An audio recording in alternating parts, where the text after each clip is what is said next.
How much is enough? Can we ever truly get enough? He just wanted more and more and more. This man was never satisfied.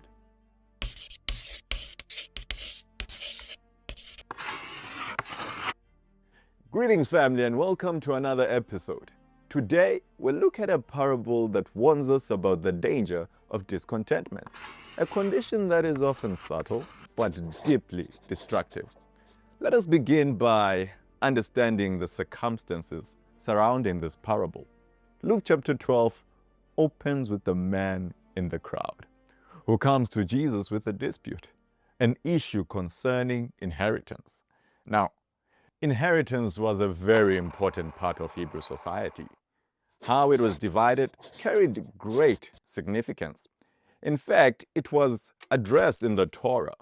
In Deuteronomy 21, verse 16 and 17, the firstborn was to receive a double portion, while the rest of the brothers would divide the remaining portion among themselves.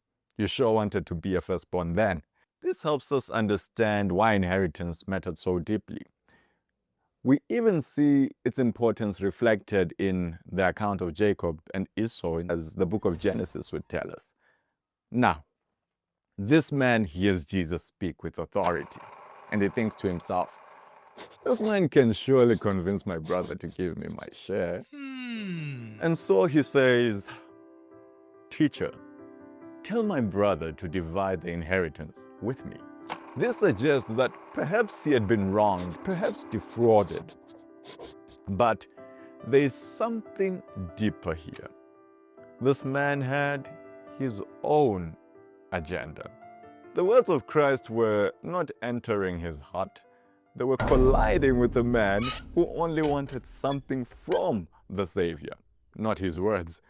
He was present but not receptive, listening but not transformed. Jesus, seeing the true issue, addresses the heart. He responds, Man, who made me a judge or arbitrator over you?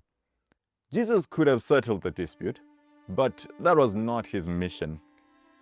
Instead, he goes to the root. Take care and be on your guard against all covetousness, for one's life does not consist in the abundance of his possessions. The issue was not the inheritance. The issue was his heart. This man was covetous.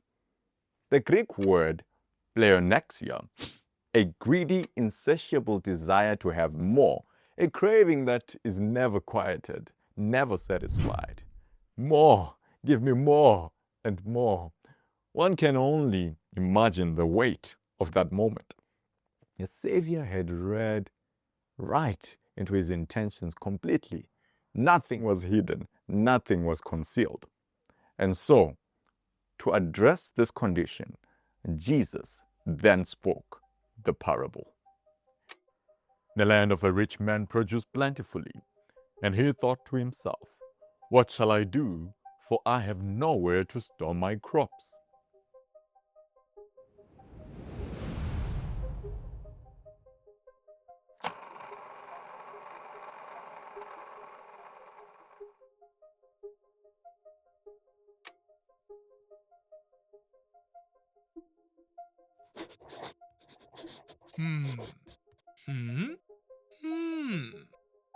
We're introduced to a rich man. This means he already had more than enough. Not only could he meet his needs, but even his wants were satisfied. And now, by the mercies of God, his land produces even more. In the first century, wealth was not measured as it is today. There were no bank accounts or digital balances. Wealth was measured by physical assets, land, grain, oil, wine, and some minerals. And now, this man has what many would call a good problem. His barns are full. He has options. He could share with his neighbors. He could give to the poor. He could support the work of God, give to the Levites. But what does he choose? I will do this.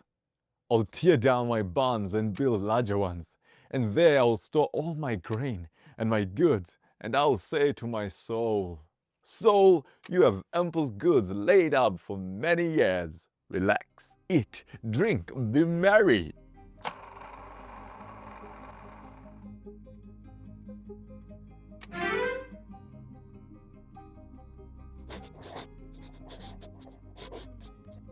Yeah.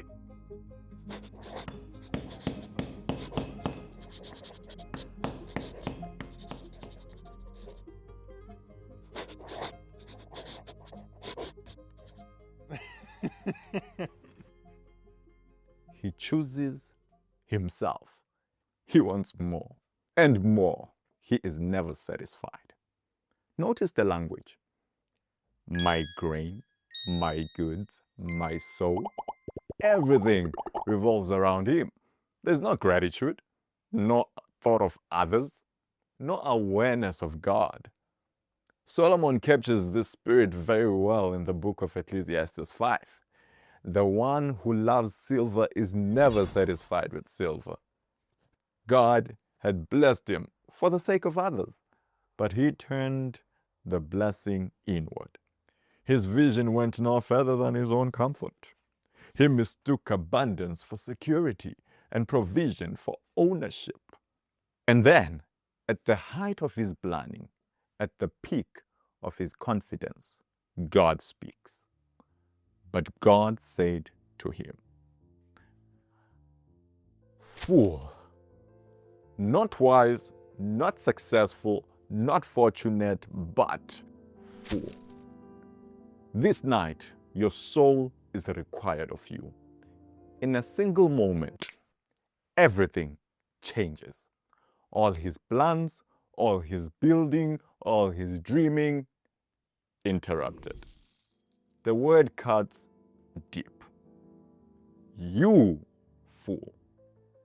Not because he was rich, but because he lived as though God did not matter. A fool says in his heart, there is no God. Because he planned for years, but not for eternity. Because he secured his barns, but neglected his soul. And the things you have prepared, whose will they be?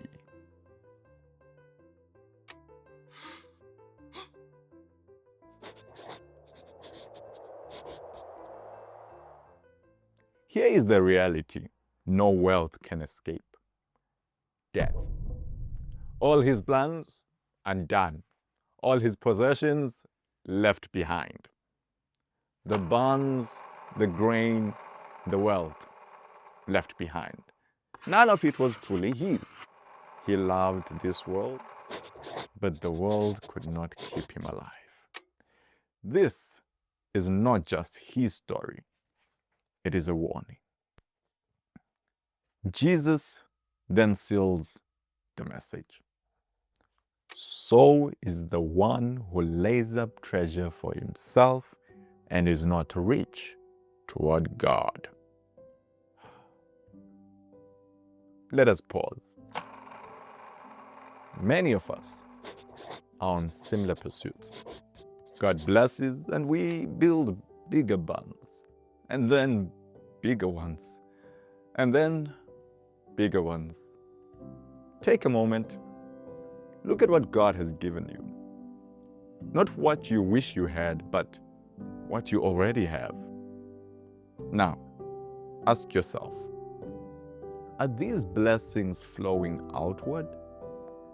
Or are they hoarded and stored up for self? Are you rich on this earth or toward God? Because one day, the question will not be, how much did you have? But who were you before God?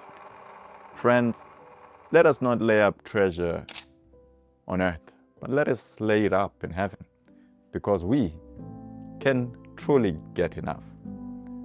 If this parable spoke to you, do like, subscribe, share, and leave a comment if you will.